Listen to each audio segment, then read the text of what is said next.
It's now time for The Sit Down with Don Tony. The Sit Down, where Don Tony talks one-on-one with his followers. What are you looking at? About the world of pro wrestling, pop culture, and so much more. The Sit Down with Don Tony. And now, your host, Don Tony.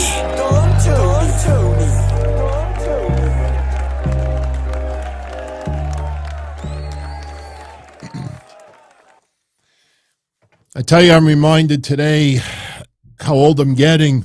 Couple of things. This day, today, the 26th of March, 2001, was the last ever episode of Monday Nitro. WCW went out of business. And it's kind of mind-boggling to think that, you know, I was doing wrestling hotlines back then for almost 4 years. And just to reminisce, you know, just WCW going out of business and what transpired next. You know, I was a rabid, diehard ECW fan. I had the privilege of doing a little work for them for the final year that they were in existence.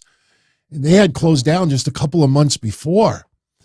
And then here comes WCW also crumbling down now. You know, it was a little sad, but I was also excited that WWE was going to get even bigger and better.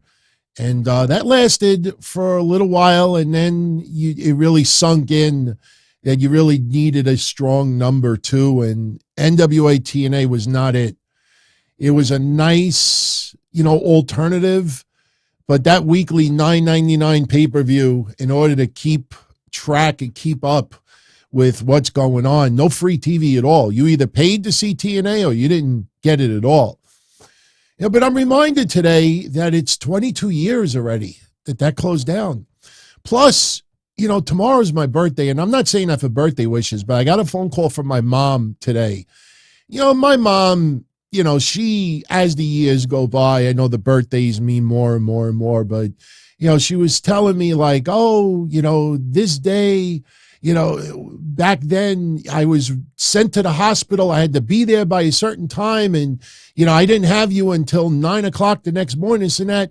And then we started talking, and, you know, September 11th, think about this for a minute. I know a lot of you have seen the picture of my dad with Hillary Clinton a couple of months after September 11th happened, because a plane went down a few months later, a couple of blocks away from my parents' house. And my dad bringing food, water to all of the rescue people, and, you know, got the privilege of meeting Hillary, took some pictures with her. And we were talking about that today, and it hit me all at once that I don't have the picture handy, but for all of you who have seen that picture, let this sink in. How old I am now is how old my dad was when he met Hillary, you know, a couple of months after 9/11. And that blows my mind. It blows my mind that I'm the same age now than what my dad was September 11th. You know, really puts things in perspective. But look, we are short for time tonight. It is WrestleMania week. It begins technically tonight. And I am really excited, man. You know, we don't have as many matches scheduled compared to last year, but boy, you know, as I have said for the last couple of weeks, you get 3 really good matches each night. You know, we got a good WrestleMania, you know, because I don't care what WrestleMania you choose. I don't care if it's WrestleMania 1, WrestleMania 3, WrestleMania 10, WrestleMania 13, WrestleMania 2000. I don't care what WrestleMania you come up with. When we usually reminisce about a certain year of WrestleMania, you usually only talk about 2 or 3 matches. The year that Brock Lesnar ended the Undertaker streak, do you talk about any other matches, really? When Shawn Michaels retired Ric Flair, do you talk about any other matches, really? WrestleMania 3, you talk about Hogan, Andre, and Ricky Steamboat, Randy Savage. So you look over the years of WrestleMania, we get 3 good matches each night, and we are. You think of Ray and Dom, that's going to be a whole lot of fun. We're going to get Hedge and Finn Balor, the Demon, Hell in a Cell, Roman Reigns, Cody Rhodes, the Usos. versus Sami Zayn and Kevin Owens. We got some women's championship matches. You go up and down this card, and I think Logan Paul and Seth Rollins is going to, I don't even want to say it's going to steal the show, because even though Logan Paul is just a part-time, maybe even less than a part-time player, I mean, you can't deny that this guy has delivered. Especially, he faced Roman Reigns in Saudi Arabia, and come on, anybody criticize his performance? No. So I tell you, even though there are some people out there trying to get noticed by saying, oh, this year sucks and I'm not feeling it, and Vince had to put his hands in the cookie jar and he fucked up Bray Wyatt and he fucked up Brock Lesnar and if you remember before those matches kind of, went downhill, and I don't even think they're going to go downhill, were they really talked about? Did people really want to see Bray Wyatt versus Brock? We all wanted to see Brock versus Bobby Lashley, and they bumped that up for the Elimination Chamber because of the sale and because every event has got to be over the top. That's why you keep hearing, oh, SmackDown just broke their all-time record. Raw just broke their all-time record. Because you can't pass up any opportunity. You're talking about billions of dollars up for grabs. Billions. And as we get closer to summer, I don't think, as we get closer, WWE may not be sold. And they're going to have to take the offers off the table.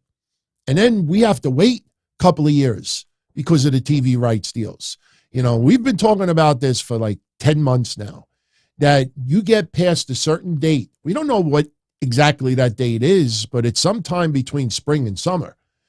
If WWE does not make a sale, they now have to negotiate new TV rights deals. And let me tell you something, the later you get in the year, the less leverage WWE gets, because the last thing that they're going to do is not work out a deal and watch their stock plummet. And they got to work out a good deal. So, for now, WrestleMania, it is going to be big.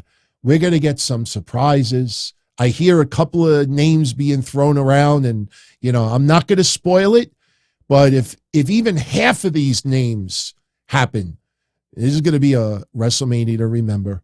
It's a WrestleMania to remember. But I want to welcome everyone to the sit down. I just want to do a couple of minute opening. I hope everybody enjoys this week. Even though it's WrestleMania week, we do have AEW, we do have NXT.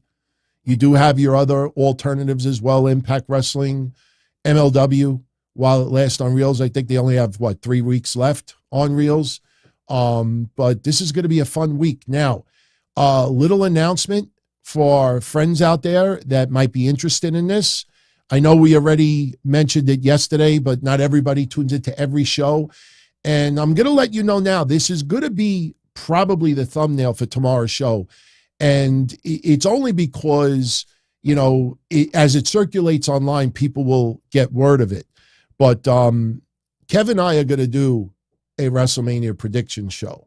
We're going to do it Tuesday live for our Patreon family, but it will be available for everyone online on Thursday at 12 noon. So if you want to check out WrestleMania predictions, you got to go to dontony.com. From 12 noon Thursday on, it is going to be online. It's going to be scheduled. So as soon as it hits noontime, that episode is going to drop. And we're going to get into both nights, night 1 and night 2. I haven't decided how to handle the recaps of WrestleMania. And I see that Ronnie, who is pretty much responsible, I want to make this clear. Ronnie Ciulo, who's one of our patrons and a channel member here and is always financially supporting what I do, he made a very generous contribution to Kevin and myself to do a prediction show. I mean, I told him straight out, we're probably going to do one anyway. But look, you could see it. You could see it. We did Forbidden Door 2 weeks ago. Did you notice nobody out in the podcasting world, other than maybe 1 or 2 people, even mentioned it to anybody? We don't need plugs. We don't need hits, likes, retweets. But it's kind of nice to know that people who are supposedly your friends, would be like, oh, shit, these 2 guys are back together. Wow. Guys, these guys go back 18 years. Nothing.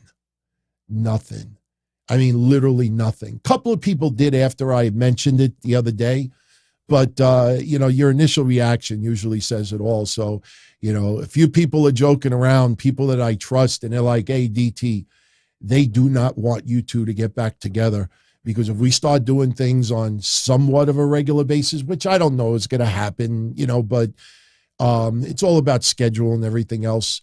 But, there's a lot of people out there that are really showing that, at the end of the day, it's cutthroat, but it's all good. It's all good. So for the next 50 minutes, because we are going just an hour tonight, because we have a lot of content being dropped this week. The Q&A is going to be posted online for everyone on Tuesday. Tomorrow, we have the final Raw before WrestleMania. Wednesday, we're going to talk briefly about Dynamite, some AEW discussion, and we're going to do NXT Stand and Deliver predictions. Thursday, obviously, WrestleMania 39 predictions drop. Friday, I'll probably take off because we got the Hall of Fame, we got SmackDown, and obviously Cody Rhodes and Roman Reigns are going to close out SmackDown in a very, very big way. Very violent way as well. And then we got WrestleMania weekend, and then next week is the night after WrestleMania.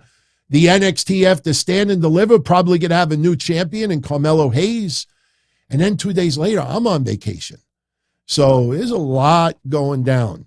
So for my friends out there that already know the format, just allow me for a few seconds to explain it to those who may not tune into the sit down on a regular basis or might be new. Every Sunday here, we do the sit down, and I basically show up with nothing. I show up with a blank piece of paper, and you choose the topics. Whatever you want to talk about, I will talk about, as long as you're in the chat, obviously, since I haven't learned the talent of mind reading as of yet. If you send a super chat, obviously they're not required, but they are appreciated and will always get VIP immediate treatment. It's very appreciated, and some people send them before we go live because they want their stuff addressed early. And we're going to kick off with 2. And then in the chat room, before your question, put capital letters, the word question, so it stands out, it's spotted. And if I do answer your question, wait a few minutes before asking another one. Let it spread around a little bit. But for the next 45 to 50 minutes, let's do it. Let's see what everybody wants to talk about. All right. We got Big Sal with the 5 spot. Dynamite main event is Kenny Omega versus Jeff Cobb. What's my level of excitement for this match? And it feels like Kenny Omega is being shoved down our throats. Okay. My level of excitement for Kenny Omega versus Jeff Cobb. Listen, I tell you the truth. I mean, sometimes it pisses off a lot of people. Obviously, I don't fit into the cake and ice cream crew because of my bluntness. I honestly am, whether I see this match or not, I'm not interested. I'm indifferent about it. Jeff Cobb is not on American television on a regular basis. Jeff Cobb has zero personality with the American audience. Jeff Cobb reminds me of Rhino. I like Jeff Cobb. Jeff Cobb is a talented wrestler. But just because someone's a talented wrestler doesn't mean that I have to drop everything that I'm doing and invest in that person. There's a lot of people that work in off-Broadway that are not Hollywood stars. And they might even be more talented than the Hollywood stars, but still they don't get the audience because they're not household names. Honestly, just because Jeff Cobb may give some people that amazing feeling on their leg, to me, honestly, I don't care either way. Oh my God, I got to watch that? Why? I mean, El Hijo del Viqueño was different because we've talked about him. We didn't need him to take on Kenny Omega for excitement. We talked about him 2 or 3 times in the past.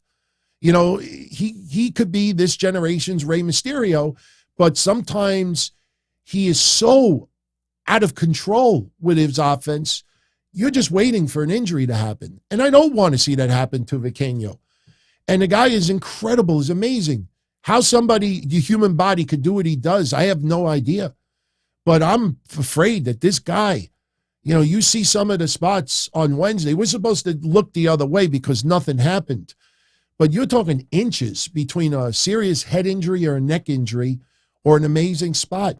I don't want to see him get hurt. if you look at a lot of Ray stuff back in the day, one thing you will notice about Ray stuff is most of the time, a lot of his flips and his high flying was to the middle of the ring. And yes, he would dive to the outside of the ring as well, but there used to be crazy amounts of clearance. Once in a blue moon, he'd go over the guardrail and you would hold your breath. But not with these tables positioned outside the ring, right by the apron and near the guardrail. You're playing Russian roulette. So, there are some wrestlers that I'm intrigued and amazed. Jeff Cobb, though, I don't have that excitement for. Now, as far as Kenny Omega, look, we don't know what's going to happen in November. If Kenny Omega is going to leave AEW to go to WWE, then I think AEW, it's smart for them to capitalize as much as they can on Kenny Omega right now. I mean, Kenny Omega is one of their top stars, top 5, at least top 5. And he's healthy. He's healthy. And, yes, he has said before, one more serious injury and I'm done. So he's not looking to get hurt. But, they're going to get their money's worth. And I'm going to make a prediction. I think we're going to get MJF versus Kenny Omega. I haven't heard anybody talk about that. I think we're going to get MJF versus Kenny Omega in the summertime. And Kenny Omega, I think, is going to be in position for a singles run. Now, look, we got Forbidden Door that's going to be coming up. Obviously, reforming, realigning with Hangman Page. That's more to help Hangman Page. Because with all due respect, a lot of the guys in the Dark Order are likable. A lot of the guys in the Dark Order are very, very committed to AEW. A lot of guys in the Dark Order work their asses off. But a lot of the guys in the Dark Order, they have a niche fan base. And Hangman Page, his whole storyline is around the Dark Order. Jon Moxley thing is old. So putting him with Kenny Omega again, that's to help Hangman Page more than anything else. But remember, we have Forbidden Door coming up in June. So a lot of what you're going to see on TV now is going to lead to Forbidden Door. And that's why you got your Jeff Cobb. That's why you're going to have suddenly the Juice Robinson and Ricky Stark stuff. This is going to lead to Forbidden Door. My hat feels big. You know why? I got a haircut. Too short. That's why it feels short. So I think they're getting their money's worth with Kenny Omega. And I think we're going to get MJF versus Kenny Omega in the summertime. So we'll see. We shall see. Thank you, Sal. Ronnie with the 10 spot. I'm totally pumped. You and Kevin are doing WrestleMania predictions. What are the chances of a DTKC WrestleMania recap? If I made another offer, you two couldn't refuse. Don emoji. Oh, that's one of the custom emojis. DTKC for life. Thank you very much, Ronnie. He sent Kevin and I a nice, generous gift. Asked us if we wanted to do predictions. And it really came down to Kevin's schedule. But, he was very, very generous. And, listen, you made an offer that we couldn't refuse, but I don't want anybody to think that we're only going to do it if, we get something in return. What we did 2 weeks ago, it was a little bit overdue. We did it because people have really asked for it. And it's been eye-opening in the last 2 weeks. You realize that there are a lot of people that want us to keep the friction. As far as doing a recap, I'm going to just tell you straight out. I know Kevin does shows with Wrestling Soup. I am not going to get involved with that. I'm not going to interfere with it. And I'm not going to put Kevin in a situation where he has to choose. I'm pretty certain, is doing a recap with Wrestling Soup. So that's not happening. The only way I could see a recap happening with Kevin, myself, is if we did it next Tuesday. Now, the thing is, that is a couple of days after WrestleMania. Do all of you out there want to wait until a Tuesday? I mean, I know with Jim Cornette and his podcast that he does recaps, they're released days after the shows happen. So I know that there is, an appetite for that. But, do all of you prefer a recap right after Mania, same night? Or do you want to wait a couple of days? And, that's something I would have to talk to Kev. I can't speak for him. But I'll ask him. And if that's something that he would possibly consider, then I'll put a poll up tomorrow in the community section on YouTube, and you all vote. Do you want a recap Saturday night and Sunday night? by myself? Do you want just a Sunday night recap, both nights together? Or do you want to wait until Tuesday? The only thing about Tuesday is that it'll be audio only and it'll be pre-recorded. So I got to talk to him. So we'll see. But, look, a few of you have asked, like, why did this suddenly come together? It's been thought of for a while, but I guess maybe WrestleMania put it over the top, and the response has been incredible. So if there was very little response, then, maybe it would have been a one and done, and that's it. So we'll see what happens.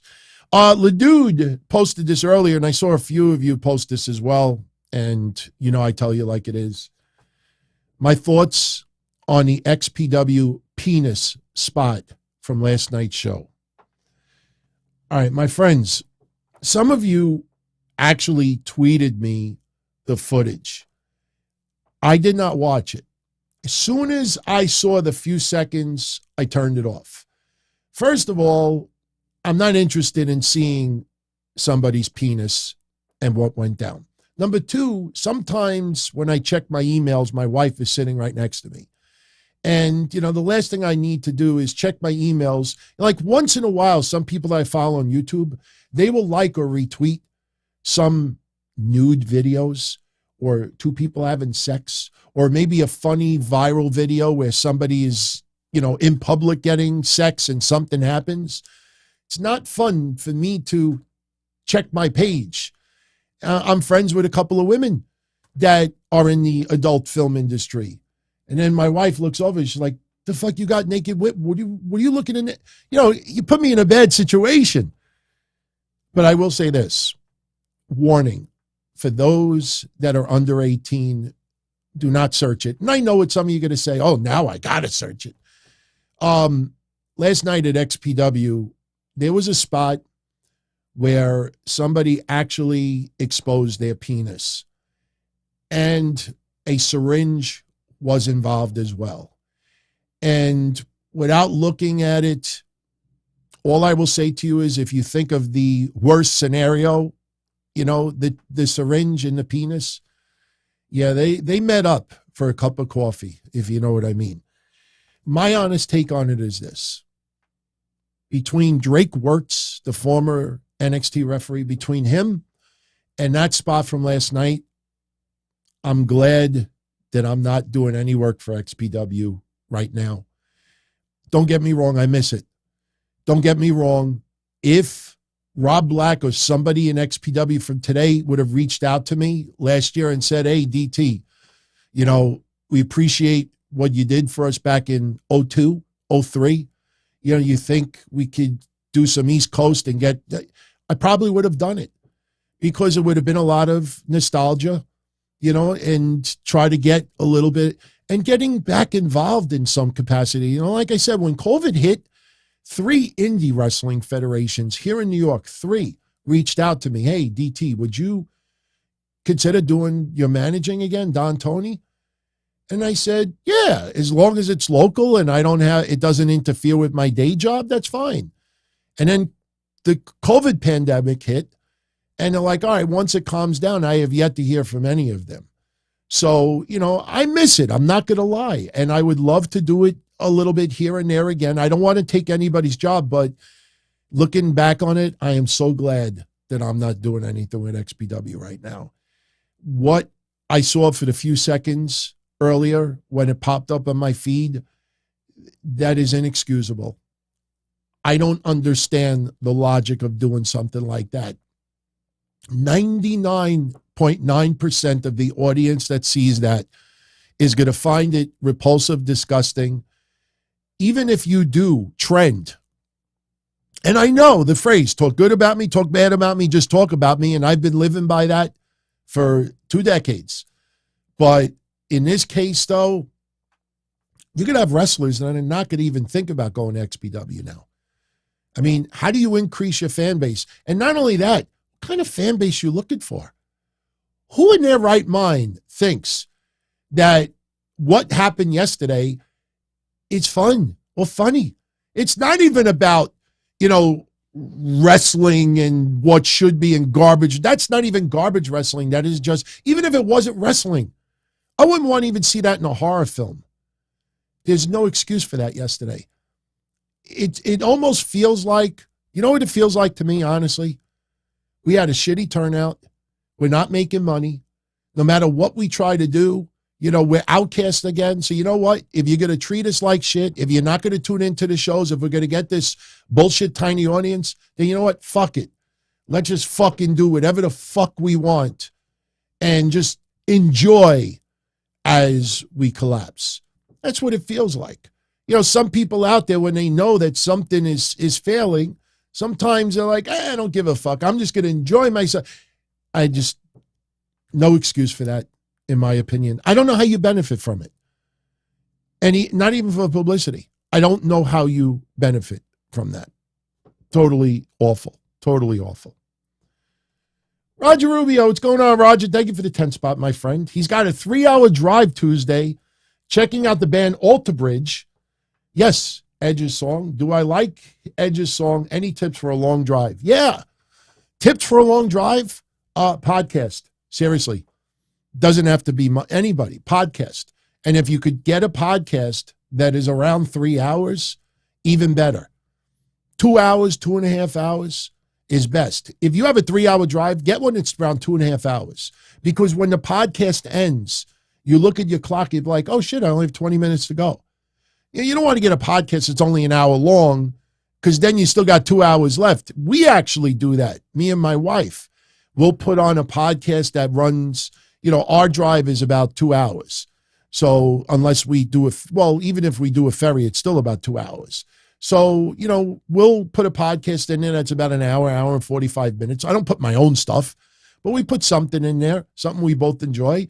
And then when it's over, you look and you're like, oh shit, we only have about 15, 20 minutes more of driving left. That's what I would do. And it keeps you, invested in what is. It doesn't distract you, but that's what I would do. And as far as Edge's song, yeah, I am a fan of Edge's music. Edge's music is great. I mean, there are very few theme songs that I don't like. I mean, some of the worst theme songs in history I enjoyed. I was always a huge fan of theme music. And look, if you like Alter Bridge, that you're going to drive 3 hours, that is awesome. That is awesome, because in this day and age, there's not much that I would do, it would entice me to drive 3 hours. There's a few exceptions, but have a good time, man. Have a good time. Definitely enjoy yourself. So, and I know that we have some Alter Bridge fans here, because I do see the name pop up on occasion in the chat room. I don't know what sparks it, but I definitely have seen it come up before. But thank you, Roger, and have a safe trip. All right. Casey is Raw. Gaming and Wrestling. What's up, DT? It's up to you, my friend. Thank you for the super chat. Much appreciated. Hope you have a wonderful WrestleMania 39 week. We are going to have a ball. I'm telling you, this is going to be a fun week. Not everything is going to be epic, spectacular, amazing. Look, the hair is raised on my arms, but there's going to be enough, and it's been many, many years. Cody and Roman, the Usos, Sami Zayn and Kevin Owens, those two storylines alone, and the build, and the storylines to lead up to it, especially the Usos versus Kevin Owens and Sami Zayn. I don't remember the last time that a storyline that long, that complicated, entertained the fuck out of me every twist and turn. Every twist and turn of that storyline I have loved. And I'm not trying to talk down on anybody, but when Sami Zayn took on Roman Reigns at Elimination Chamber, again, I don't know if people were just, I'm talking in the news and the podcasting world, were they just ignorant and just foolish or got fooled? Or did they truly know deep down in their hearts that Sami Zayn had no shot at winning? They weren't going to put him in there because that fucks up Kevin Owens more than anything. But they still, up until that time, Sami should be in the main event. It should be a 3-way at WrestleMania, blah, blah, blah, blah, blah, blah, blah, blah. Never, ever, ever crossed my mind. So when it doesn't cross your mind, whether you believe it or it's clickbait, and you know that the end The destination is the Usos versus Kevin Owens and Sami Zayn, with those two defeating the Usos. If you know that's the destination all along, you know it's the destination. You sit back and you enjoy yourself. And every twist and turn, even some scenic routes. A lot of people felt that they milked it a couple of extra weeks. But you know what? Didn't matter. I still loved every minute of it. So we don't get that often a storyline that goes for that long, with that many twists, and everything is hitting on all cylinders. Everything. To me, nothing. I can't think the last time with that storyline that I say, that's a miss. I don't know. And again, even though Sammy lost at Elimination Chamber in the record books, he won. He won. He cemented himself as a legitimate, just like Drew McIntyre. Drew McIntyre didn't need Clash at the Castle, but Drew McIntyre cemented himself as a main eventer for WWE, back when COVID was first going on. And yeah, it sucked that he was the COVID champion. And I don't know if Drew McIntyre will ever get heavyweight championship gold again in WWE. But if Drew McIntyre were to main event something, I don't think anybody would object. If Drew McIntyre was put in a tag match with Cody on a house show, I don't think anybody would object to it. So, all right. Cappy Caveman. That pay-per-view made him embarrassed to be a deathmatch wrestling fan. He's talking about XPW. There's no excuse for that. Look, Drake Wirtz, even though the guy's a whack job, if you're going to play a wrestling character, maybe you can use that and be a tremendous heel, but to see what we saw yesterday and hear about it, what was the purpose? Tell me how that benefits. It doesn't. And I could only imagine how many wrestlers, you look back at XPW for the last 6 months, 8 months, they've had some pretty damn good talent on there. Not just deathmatch, not just hardcore. And I'm not crapping on the people that work there. I'm not talking about that. But they had some really good, recognizable names. At least half of them are not going to go back. And what are you left with? I don't know, man. I'm baffled by what I heard yesterday and the couple of seconds that I saw. All right. Let's head on over to the chat once again. Rams fan, does Solo versus Cody get a clean finish tomorrow on Raw? Yeah, I think Cody Rhodes is going to win that match. Believe it or not, I made a thumbnail for tomorrow.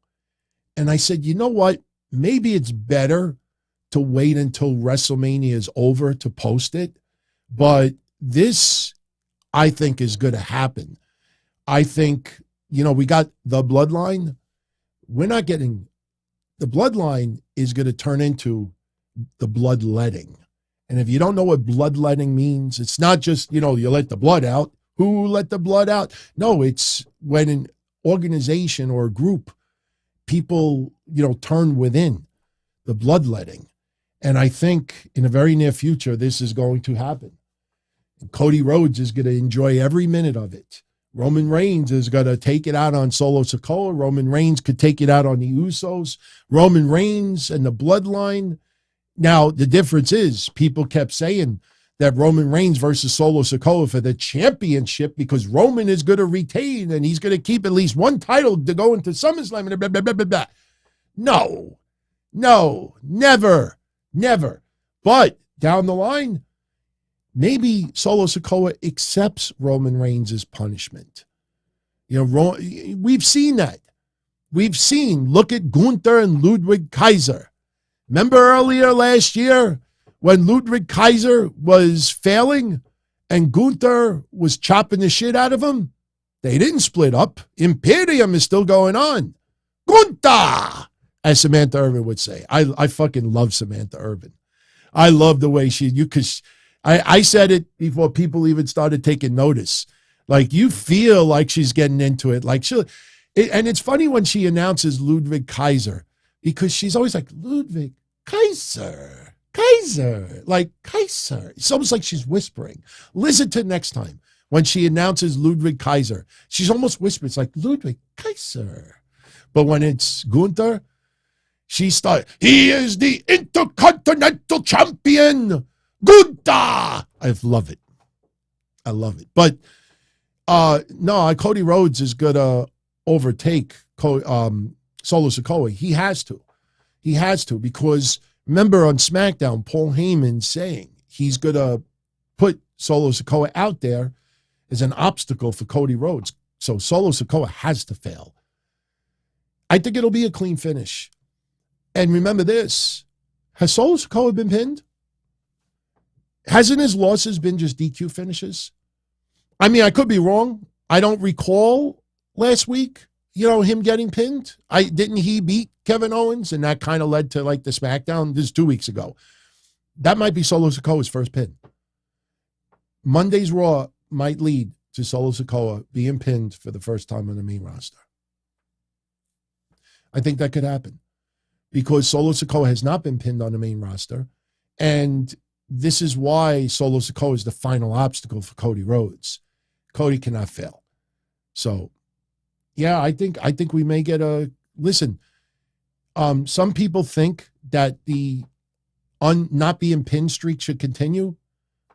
For what? For what? If you're going to make the bloodline implode, remember the term tsunami I've been using the last couple of months? If the bloodline is going to implode at WrestleMania, everybody needs to implode, including Solo Sikoa. No, his career doesn't implode by getting pinned for the first time, but it's got to happen. No one better than Cody Rhodes, in my opinion. Well, we'll see. We will know in a little more than 24 hours from now. And remember, no more sit-down episode until 2 weeks from now. What is that, the 16th? Is that the 16th? Yeah. 16th of April will be the next sit-down because next week is WrestleMania. Even if I don't do a recap until that Tuesday, still, it's WrestleMania. So there's not going to be a sit-down. And the following week, I'm on vacation. So we won't be able to come back here next week and brag. But in spirit tomorrow, if Solo gets pinned, hey, we were talking about that on the sit-down. So Tristan Sloan. Personally, I don't believe this rumor myself, but what are my thoughts on the Macho Man and Stephanie McMahon rumor? Believe it or not, this is not a cop-out. Go on YouTube. Type in Don Tony, Macho Man, Stephanie. I was a guest on Hugh Easy's show. It's got to be like 2 years ago. And we talked about this very topic, and I talked in detail about it.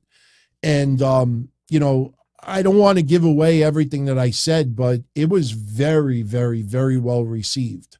In my gut feeling, do I think Macho Man and Stephanie did anything? I don't think so. I do believe that Stephanie McMahon, being a teenager, had a crush on a lot of larger-than-life superheroes in WWF. When we were teenagers, if you're in your 50s and your 60s, you probably have Farrah Fawcett on your wall.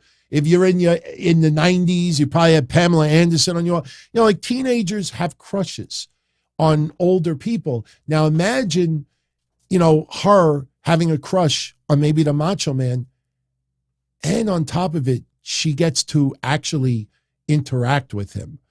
You have a crush on someone, but then you get to personally be able to talk. So I don't believe anything ever happened, but I believe that maybe Stephanie had a crush on Macho Man, and maybe it led to some awkward feeling.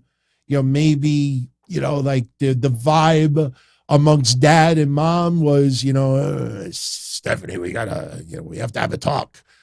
So that's my opinion on it. We'll never know the truth. We'll never know the truth. And honestly, I don't think it really matters. All right. Will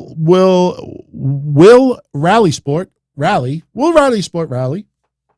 My thoughts on Brian Cage. Do I think he's going to go straight to the WWE after Ring of Honor Supercard of Honor? Brock Lesnar versus Brian Cage or Bobby Lashley versus Brian Cage would be awesome. I like Brian Cage, and I have not held back in the past. I always thought that he could be a star in WWE. The problem is, his mic skills aren't the strongest. But I also say neither was AJ Styles when he first came into WWE, and neither were others, and they just pick it up. I mean, hell, Brock Lesnar, who'd have ever thought the last couple of years Brock Lesnar would be this fucking entertaining on the mic? So if Brian Cage, if anybody could help him, it's WWE. The thing is that you hear a lot of stories about Brian Cage being a little flaky behind the scenes. Now, I'm not there to witness it, so I don't know how much of it is true and how much of it might just be the way, the wrestlers just bounce off of the way he operates. But, WWE has had some very quirky people in the past. So in my gut feeling, do I think Brian Cage goes to WWE? I'd be surprised. I would like to see him in WWE. I want to see Powerhouse Hobbs in the WWE. I think WWE would fucking do right for that guy. Hell of a, oh man, I just envision what could go down. I could picture, and it's not even a black thing. I could picture MVP being his manager like that. I could see him fucking ruling. Brian Cage, though, I have my doubts. One thing I will say is Brian Cage does not cause trouble. You know what I mean? You don't ever hear him getting into any legal troubles. There's no evidence that he does anything, illegal to supplement his physique. So, there's no reason why you couldn't give him a shot. Personally, I think if WWE were to bring him in, you bring him in NXT first. Seriously. I know a lot of people think, oh, what a step down. No, bring him in NXT first. See how that works. And then you build from there. Plus, there's so much going on the main roster right now. You got to make room. That's why I laugh whenever I see, with these people with these tweets to get thousands of likes. WWE, bring Indy Hartwell to the main roster now. I saw it last week. WWE, bring Indy Hartwell to the main roster now. I'm like, for what? The job to Rhea Ripley? I love Indy Hartwell. Her and Dexter Lumis' storyline is awesome. I watch NXT almost every week. I don't just read results. I feel bad that she's still on the NXT roster. You bring it to the main roster, what's going to happen? She's going to, beat Xia Li? Beat Lacey Evans? How is she going to leapfrog about 10 women on that main roster? How? You're going to bring it to the main roster and then what? Because you didn't witness in real time the love storyline with Dexter Lumis, that NXT didn't attract you enough to tune in every week, and you got to see it afterwards, and you want that relived so you could experience it? Because what else are you going to do with her? You bring it to the main roster, and then what? Realign her with Dexter Lumis? Really? That's my honest opinion on it. I would love to see her in the main roster, but I also look at it with a little bit of realism, and I'm like, okay, what are the chances she actually defeats X, Y, Z, A, B, C, D, E, F, G? And there's at least 10 women that I honestly feel there ain't no way she's going to overtake them right now. She can't even overtake a lot of the women in NXT. Yes, it's entertainment, it's predetermined, but even perception. You see her in the ring with someone and you say 9 times out of 10, she's going to lose. It doesn't mean that she wrestles bad. It's just right now, it's not her time. The one thing that's in her favor is she's very young. So 6 months from now, maybe an opportunity opens up. And then you see what happens. But right now, no, that's just, it's the feel-good moment. And then you bring it to the main roster, and then what? Look at Emma. That's the perfect example. Look at Emma. You look at B-Fab. Look at some others. There's nothing wrong with them, especially Emma, how talented she is. And everybody's like, oh, Triple H, Booker of the Decade. Triple H, that Elmo meme with all the fire, like, oh, he's amazing, epic. And I'm saying to myself, how the fuck is she going to overtake all these women? And look what happened with her. Seriously. You know, bringing someone to the main roster just to have that wonderful feeling inside that your favorite booker came through and righted the wrong that Vince McMahon did. And now what? And now what? You know, it's almost like a little kid that has 5 boxes of toys and mommy or daddy takes one of the boxes and sells it to a fucking used toy lot. And the little kid is wailing and is crying and, you know, how could you do that? How could you get rid of my toys? It's so, where? That means the world to me. Oh, my God, why did you do that with you? And mommy saves the day. We'll call her Hunter. And Hunter goes back to the toy store without daddy knowing. And she says, how much for these toys back? My husband made a big mistake. I'll give you double. And she buys all the toys and she brings it back home. And the little kid is crying with happiness. Mommy, thank you so much. Fuck you, Daddy Vince. Thank you so much, Mommy Hunter. Thank you. You brought my toys back. And guess what happens? The toys go back in the closet and they collect dust. They collect dust. Kevin, Milwaukee, with the 5 spot. Thank you very much, Kevin. Much appreciated. Listening to the old crazy eyes, Matt Menard talk. I just want to clarify, as someone from the Midwest, that a Minnesota accent certainly differs from a Canadian accent. You know what's funny about Matt Menard? I'm an Italian. I live in Howard Beach, Queens, New York. A couple of blocks from John Gotti. Members of his family went to my wedding in 1999. I know a lot of real gangsters, former gangsters, cardboard gangsters, wannabe gangsters. And I will tell you, Matt Menard, when I watch him on TV every week, and he screams and cut these promos, I almost feel like he's trying out for like a reprieve of The Sopranos. Like he comes off as someone who's trying to be like a deep Italian from this neck of the woods. And it's not, I mean, he entertains me. And I never thought that 2.0 would entertain me. And they do decent. I'm not going to criticize them. But he overdoes it with this perceived Italian accent. And I know some people are going to say DT is not trying to be Italian. Oh, believe me, even if you didn't notice it before, now you'll notice it and be like, fucking guy, what the fuck is going on with him? When I talk sometimes, people find it funny. It's either because of the Italian that comes out of me or they think I sound like Paul Heyman. And, you know, it is what it is. But Matt Menard, even when he says things in sports entertainment, like, hey, how you doing? Hey, we're the leaders of sports entertainment. Like he's trying to be a low-budget Stax from NXT. You know, hey, for over 50 years, we've been the leaders of sports entertainment. Hey, how you doing? Give me a half a pound of ham. Hey, do me a favor. Slice my cold cuts with your left hand. Fucking entertain me. I need a little bit of entertainment. He sounds almost like there's something wrong with him, like he's got a speech impediment. You know, in sports entertainment. I like Matt Menard, though. I like Matt Menard. To me, it feels like he's doing a little bit too much Italian. I know he's not going to see this or hear this, but trust me, I like 2.0. They entertain me, but that over the top, it feels like he's trying to be like cardboard gangster from this neck of the woods. So, all right. We have about 13 minutes left. Time flies when you're having fun.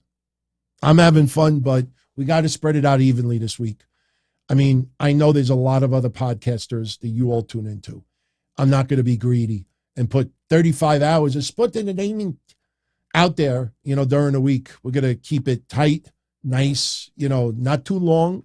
This way everybody can enjoy as much as they can and still have time to check out the other podcasters and their forms of sport entertainment. Come Tuesday. Don't forget, everyone, for our Patreon family, come Tuesday. Come Tuesday. I know that says Thursday. Thursday it'll be online for everybody. But if you're a Patreon, listen, it's not a money grab. Don't sign up on Patreon because I got to have it Tuesday night. If you want to sign up, you sign up because you got the whole archive of what we do also. So don't do it just for that. But this week's going to be fun. Garth Overstein, what is the ECW Ultimate Jeopardy Steel Cage match? My honest opinion, or the way to answer that is, you know, you got to go watch. You got to go watch. I mean, it was one match. I don't know if they did it a second time. I almost felt at the time it was their version of trying to be War Games to an extent, or listen, ECW didn't have the money like that. So ECW tried to enhance the cage to not just be a cage match. They had some fun cage matches over the years, but when you got 1994, 1995, they didn't have money like that. They tried to be a little bit over the top by calling it Ultimate Jeopardy. Public Enemy, I think, was involved with it. Was Scorpio involved with it? The Gangsters might have been involved with it. Sandman. You got to go online. There's video of it. Look, if we had a whole library of Ultimate Jeopardy matches, if it was like Elimination Chamber, then we could cherry pick here, but it was just one time, maybe two. So check it out online. It was a fun concept, but I think ECW realized we don't need that.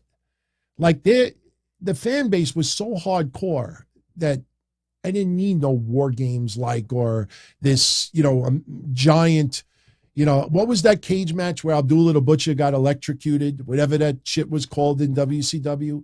It almost felt like they were Chamber of Horrors. It wasn't to that extent, but it was like, okay, we didn't just have cage matches. We had this. There was no Hell in a Cell at the time. There was no Elimination Chamber. It was just an enhanced cage match. And it really wasn't needed. Steven Chambers, what's my take on a CM Punk rant on Instagram? Well, I talked about it yesterday for about 20 minutes. You go here. I'll put a link up afterwards. So remember 52 minutes.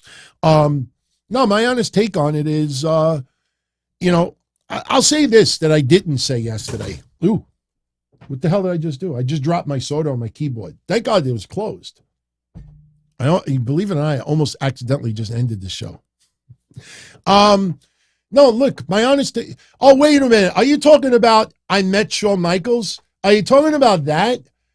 If you're talking about that, I'm not going to repeat what I put up yesterday. You could go check out yesterday's episode, but I will tell you this. CM Punk was trolling. CM Punk cut and pasted an old message board post that's in like the Trolling Hall of Fame. To give you a short synopsis of it, about 12 years ago, there was a thread online where somebody had asked, have you ever met any sports, sport entertainers? Anybody in sports? Have you met anybody? Like, what's your experiences? And about 12 years ago, no, Austin, it's not just trolling. Let me explain. About 12 years ago, somebody in response to a regular thread, did you ever meet somebody in sports? Somebody posted, I once met Peyton Manning. And I was at this restaurant and I was sitting at his favorite table.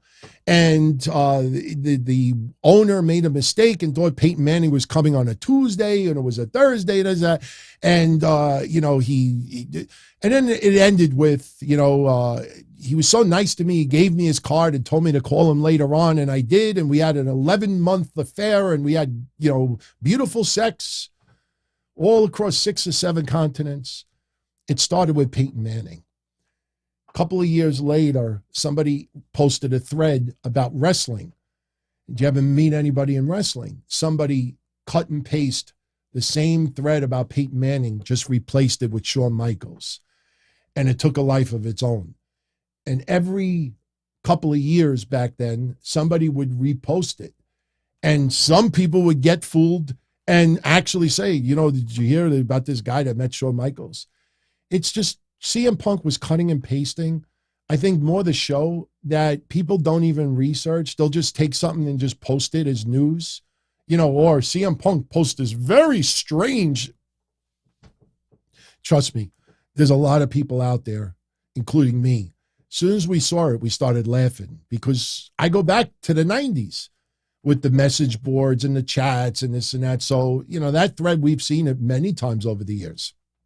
This day and age, there's a lot of people that have never seen it before. But CM Punk was just trolling and cutting and pasting random stuff, and people were reporting it as news. As far as him getting mad at Dave Meltzer and Chris Jericho, Nothing has changed in journalism world. When he went after Nick Houseman at the media scrum and then ranted on AEW and the EVPs that feed the crumbs to all these journalists, did anything change? No. If anything, it got worse. And you see it even now with Dave Meltzer. I felt bad for Dave Meltzer because he thought what he was given about CM Punk was 100% accurate, and it wasn't. It was an interpretation by somebody behind the scenes in AEW, and CM Punk called them out for it. A lot of these wrestlers a lot of these journalists have not learned nothing. They have not learned a damn thing. So you think CM Punk, if he returns, suddenly he's going to have a good relationship with the media? They haven't changed. Look at Miro. We have exposed that. It's like 9 months now. The Redeemer, and it just happened again. Oh, he refused to be in a battle royal with Hangman Page and lose it. Why? Because he's going to do voice for a cartoon and everybody's like, hey, how come they're not using Miro? So an EVP gives a journalist, hey, post this about Miro. This way, those fans could say, you know what? Fuck him. He didn't want to help Hangman Page. He's so selfish he can't lose a battle royal. Fuck him. That's why that was done. Why do you wait 9 months to post that online? Why is that kept in the back pocket? It's kept for a rainy day. Thank you, Chaos, for the kind words. Listen, I pay attention to some of those social media alternatives online from Reddit to Facebook, and I see the haters and the people out there, and I've realized I'm never, ever going to win them over.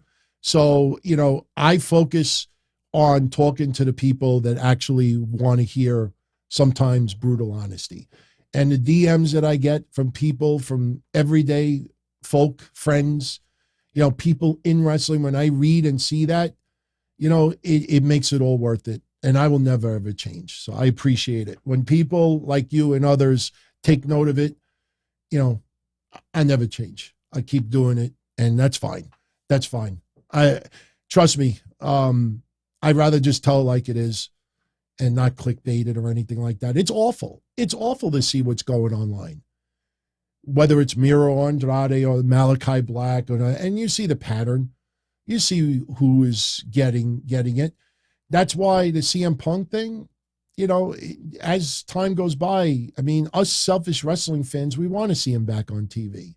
If he could go and he's not fragile, I want to see him kick somebody's ass, whether it's in AEW, WWE, or somewhere else. But, I don't think WWE wants to revisit that. And, you see what's going on. Nothing has changed. Why would they change? You think those people behind the scenes, listen, if those people behind the scenes really wanted to mend fences with CM Punk for the betterment for AEW and to give the fans something special, then they wouldn't be so complacent about putting so much Ring of Honor shit on TV and the ratings get hurt by it. Or Forbidden Door. You should have did Forbidden Door or Ring of Honor.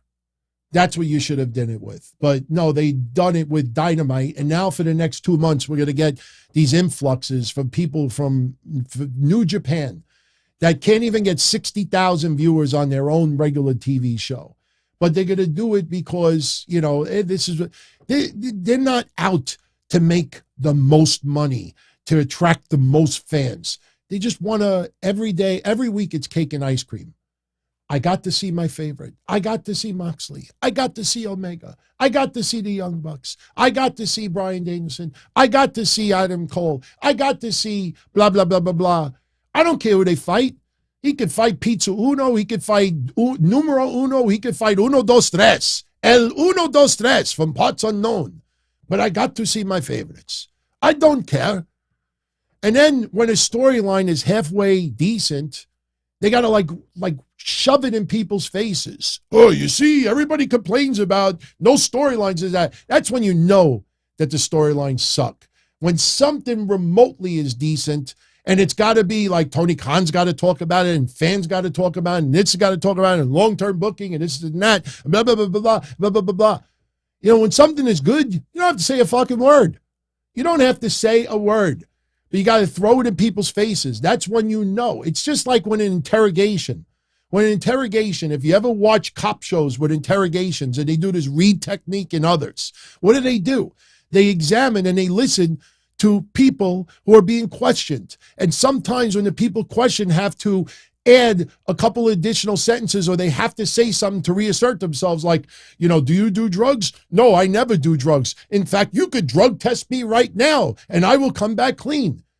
I just asked you a yes or a no question. But you have to add all this extra stuff on it because you have to convince me beyond a shadow of a doubt that you don't do drugs. And that's to basically try to convince me that if you're innocent here, then you're innocent everywhere else. And that's why these people online, that's why I don't even waste my time. I don't even waste my time. They think they're doing something epic amazing by talking down on everyone like, you see, Pequeño, you didn't give a shit. You didn't care about this. And look what the match we got. People aren't stupid.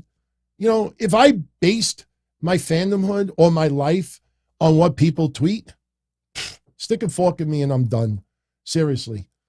I'm done. I'm done. The funny thing is that these people online don't even think about stuff like that. I'm no psychologist. I'm no investigator. But why do you think people examine and they see how people react? When you have to add 2, 3, 4, 7 sentences to something, you have to try, you not only have to tell me, you have to try to convince me beyond a shadow of a doubt, because in the back of your mind, you know that it's shaky as shit. All right. Let's get out of here in 5 minutes. So let's make these count. I'm looking to see who has not asked something yet. Thank you, Maggie. She loves my honesty, not to mention my humor. I don't even think about it. That's probably why I used to get in trouble so much with the shows. I don't think about stuff beforehand. Now I'm a little bit more careful, because this day and age, some things, even if it's lighthearted, people are just looking for something as ammunition to try to hurt somebody. I don't want to feed them, but, I just tell it like it is. People don't like me because of it, whatever. Like I said, the people that hate me, I've realized now, I ain't going to do nothing that's going to change their mind. There are people out there that just want to hate. Like I said, look at the reaction that Kevin and I did a show again. I mean, even Kevin on this past Tuesday's Patreon even admitted that he was kind of surprised that some people that didn't even mention it. And he feels that there are people out there that do not want to see us doing stuff again. And it's pretty eye-opening. All we did was one show. And it was, you think after all this time, we just nothing. It was pretty wild. So, but I will say this. I want to make this clear, especially if my haters are watching this right now.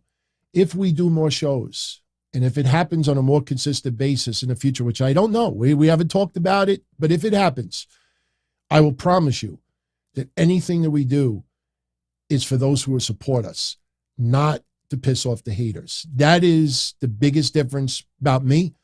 Other than not into politics anymore, I don't do shit to trigger haters anymore. I don't give a fuck about the haters.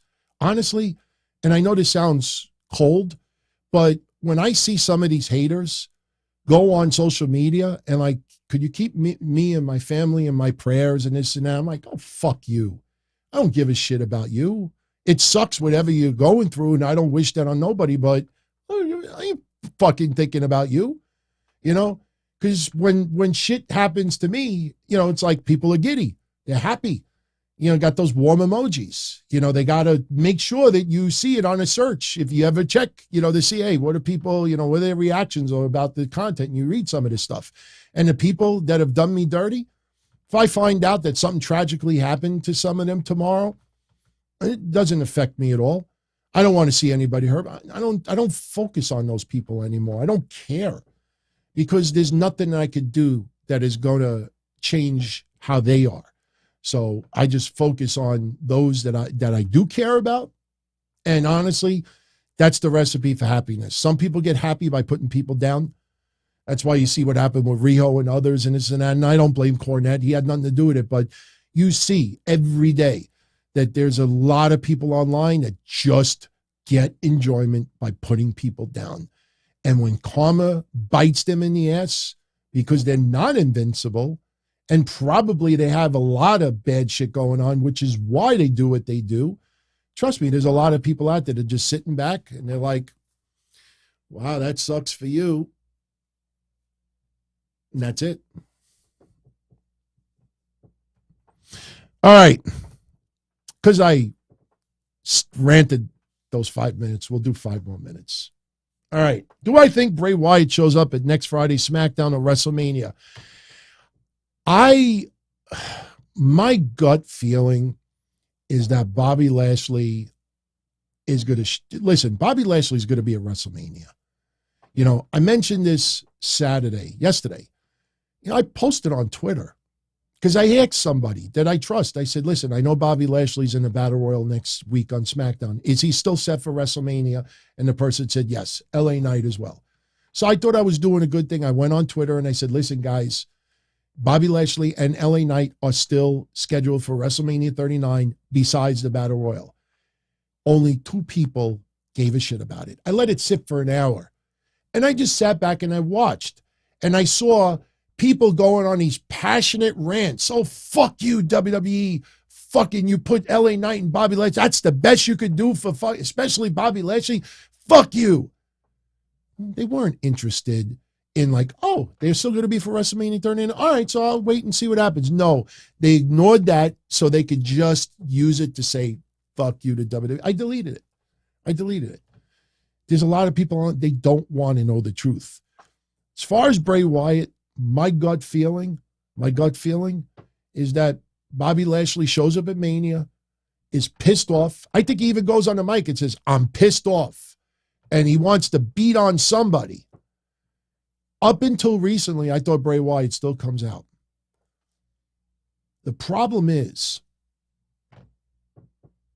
you kept that held back for several weeks because Bray Wyatt's been ill.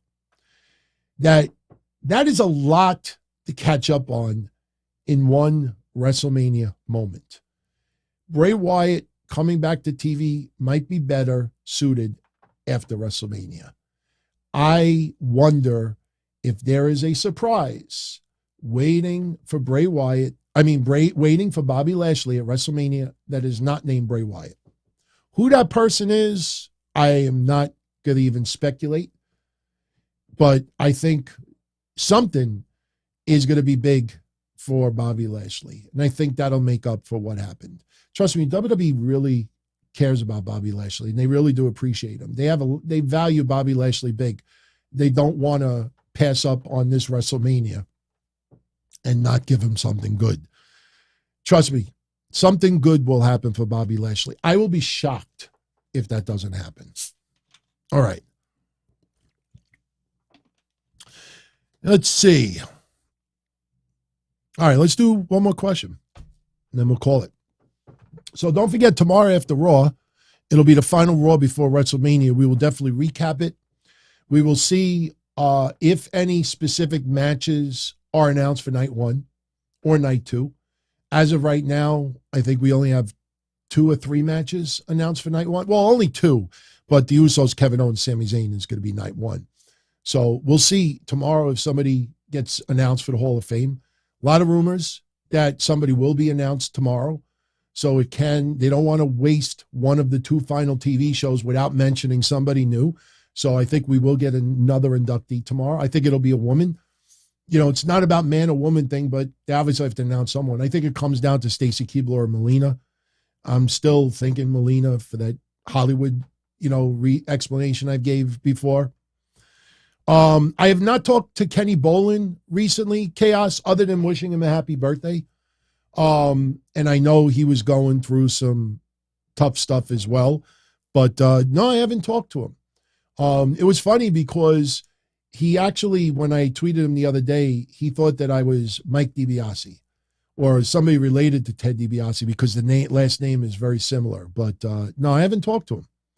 But I definitely want to do something with him down the line. We were going to do something a while back and it just didn't happen. So what are my thoughts if Tony Khan signs Goldberg? I think if he signs Goldberg would be a heel. I think the fans would dictate that. I think Goldberg could help somebody like Wardlow, almost maybe as a mentor or something like that. Let me put it this way. I don't know if Goldberg would be a good fit for AEW. Tony Khan's answer to that question in the interview the other day was funny, because as I mentioned on Wednesday, if you didn't tune in, he answered, and said the same thing like 3 or 4 times in the same phrase. We'll keep our eyes on him. What does that even mean?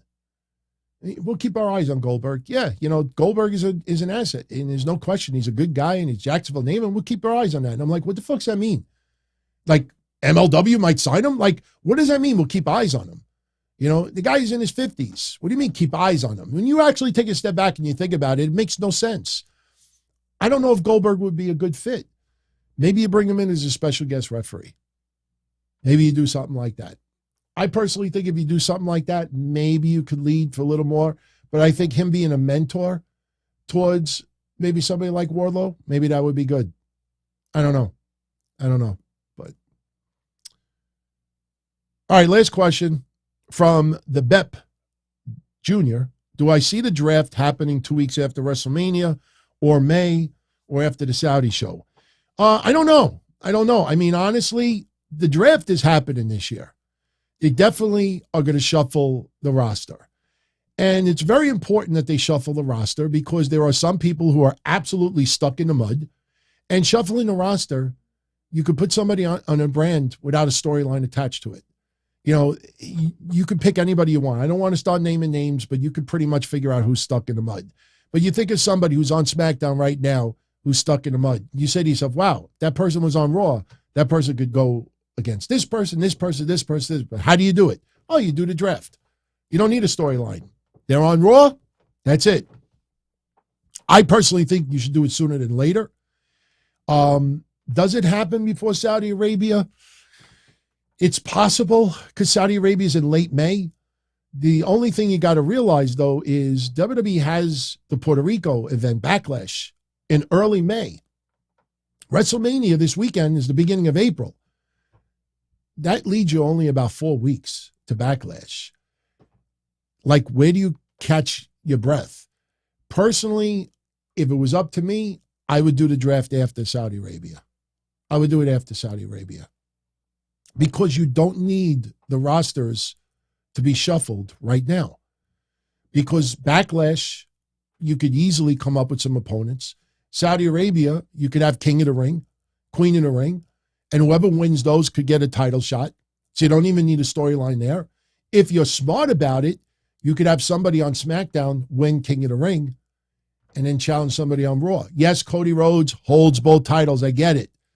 But you could do that on the women's side. Have somebody win Queen of the Ring that's on Raw. Maybe Asuka, for example. Asuka wins Queen of the Ring and she challenges Rhea Ripley or Charlotte Flair, whoever's the SmackDown. Remember what I said? When we do predictions with Kevin, I'm going to remind everyone something I said about a month ago.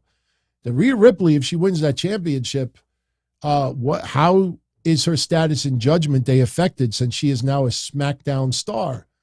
And Finn Balor and Damian Priest and Dominic are Raw wrestlers. Something that nobody's thinking about. So I would wait till after Saudi Arabia because you really don't need the draft for Backlash or for Saudi Arabia. But look, WWE does not want to take their foot off the gas. There's no question for quite some time now, WWE has their foot pinned on that gas. Every week is crucial with these negotiations for a sale. And listen, it's not news, but I'll leave you with this. Vince McMahon will be at WrestleMania. Vince McMahon will be entertaining executives that are interested in buying WWE. Vince McMahon and WWE are going to make sure that WrestleMania is the biggest fucking incredible, massive event in history to entice those people even more why they should buy WWE. Once WrestleMania is over, now they're going to build to Puerto Rico. They're not letting their foot off the gas. So it's not letting up. We're not going to, those days, unless the deals are pulled off the table and they work out TV rights, those days where it feels like WWE, they didn't put too much thought into WrestleMania Backlash, and Extreme Rules is kind of crappy, and they ain't taking their foot off the gas at all. So that's something to look forward to going into the summer. Once the summer comes and goes, that's when it gets very, very interesting. And if there is no sale and they do work out a TV deal, then and only then might we see WWE kind of like ease back a little bit. Because you look at WWE for the last 6 to 8 months, and not just because Vince took a step back, there is something different about WWE as far as perception and big events, because they're making, listen, you pay attention to social media will tell you the opposite. They will tell you, oh, Vince is fucking everything up.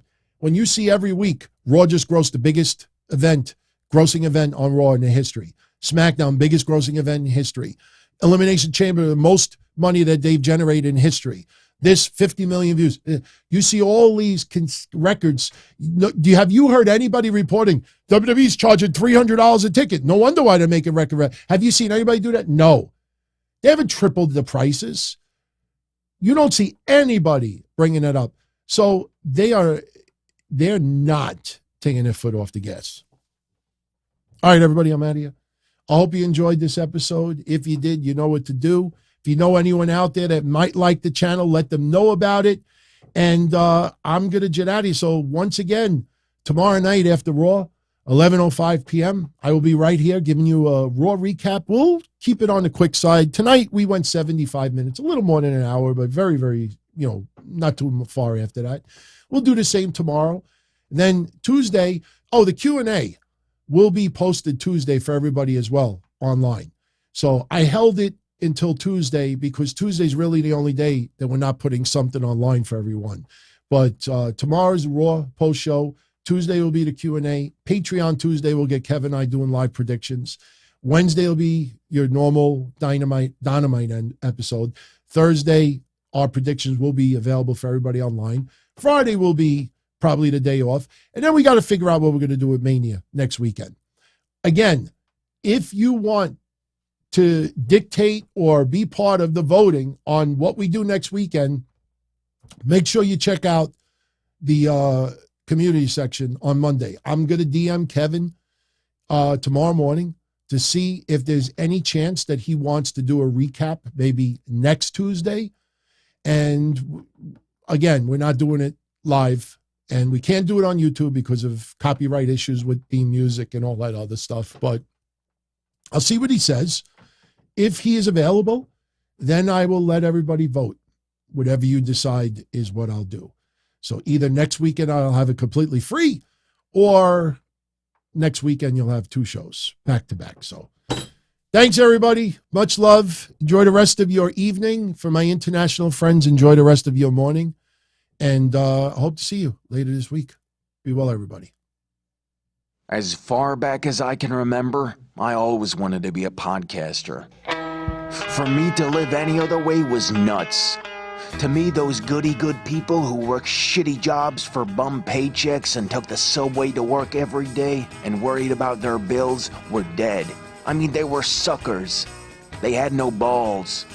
If I wanted something, I just took it. I ran everything. I paid the bills. I paid the hosts. I even paid the masked maniac. Everybody had their hands out. Everything was for the taking. We always called each other good fellas. You would always hear from somebody. You're gonna like Don Tony. He's all right. He's a good fella. He's one of us.